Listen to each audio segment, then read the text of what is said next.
towards the end there, you mentioned what that data project basically culminated into, and that's better personalization. And that Yeah, topic is really near and dear to me, right? Like, of course. again, back to conversations, getting people to respond to you. It's like, do the math. If you speak to them in a personalized way where you know they have a need or an interest, an affinity, then you're probably going to get a response at a higher rate. And so, Mhm. one of the things that our listeners just love to hear about is like, what do you think is, the way, or what's your methodology to profiling a business's data when you come in as new? Like, how do you know what the ideal account or contact targets are? Everybody wants to do ABM and all these targeted campaigns, but like, are they targeting the right data? And do you Yeah. have any kind of secret methodology around this? So I do, and it's a little bit less terminus school and a little bit more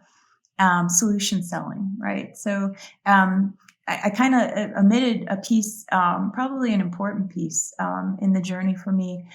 In between journalism and direct response, I was also in sales. I was an award-winning salesperson, actually, in newspapers and magazines, and we were trained pretty extensively in solution selling. And what's really compelling, I think, we also practiced solution selling at the software company where I worked, and it was really interesting to see through the sales lens what that training looks like, and then through the marketing lens what that sales training and marketing training looks like, right? So from the sales side, of course, you're thinking through how to negotiate and have conversations one to one and to really close deals.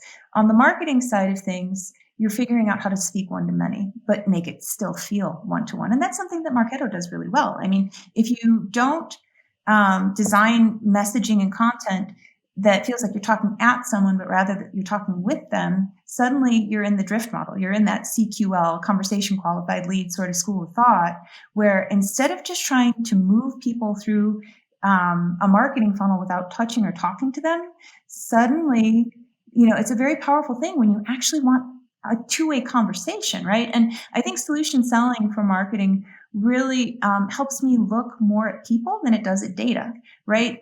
There was a definite big piece of win-loss interview research where you're actually picking up the phone, talking to flag-waving fans, talking to people that can't stand your product, that maybe also people in between that evaluated and went to a competitor.